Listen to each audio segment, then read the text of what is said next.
All right, let's go over how to do IXL Algebra 1 K13 right compound inequalities from graphs. As we talked about in class, we have open and closed circles and we have and or inequalities. So by looking at this graph, we can see that we're shading between two values, 3 and 7. So that's going to tell me it's an and inequality. And the other thing is notice I'm in between 3 and 7. And look where the x is. The x is in between 3 and 7. So that tells me I can't eliminate any of these, but these are all and inequalities. So now let's look at the 3. The 3 has a closed circle. So closed circle, remember, the sign has a line, okay? So that means it has to be either this one or this one, because notice these two bottom ones on my screen, they don't have a line underneath the 3. So now let's look at the 7. The 7 is an open circle. So we know it's either this one or this one. So it has to be the first one here because that sign right there doesn't have a line. And that implies an open circle. So that's how you do that one. Now here, notice this is an or inequality because we're not shaded in between. That tells me that this one and this one are not possible answers because the x is in between. And that means I would be shaded right here where it's not shaded. And that's not part of the diagram. So we know it's not the first one or the second one. So I know it's either this guy or this guy. So now let's look at -3. -3 has a closed circle. So out of these two, which one has a closed circle? Well, this one's open, that one's closed.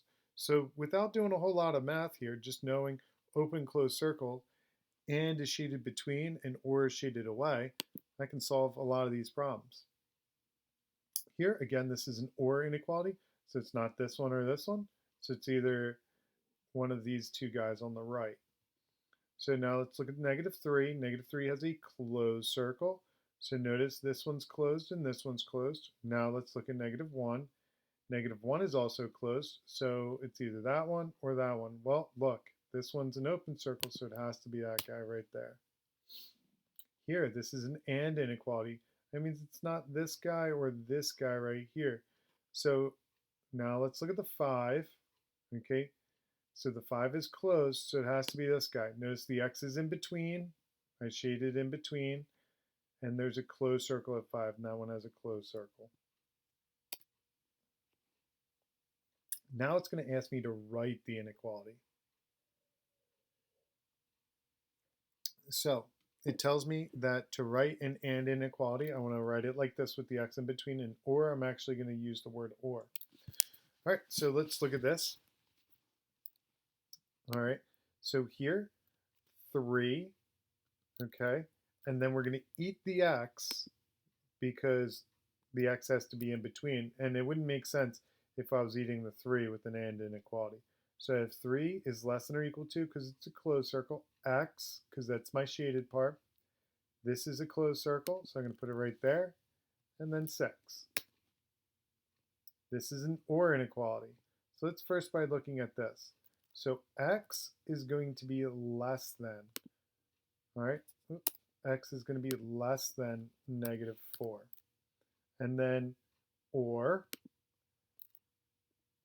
okay, now I like to start with the -2 because I like to eat the x here.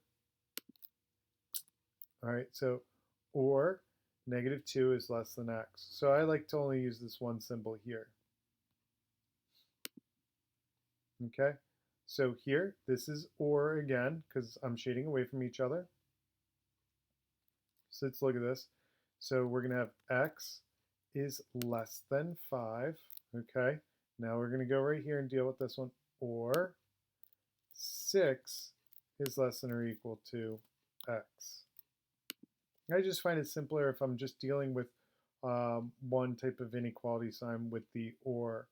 So let's do this one. Okay, and then I'll let you guys work on your own.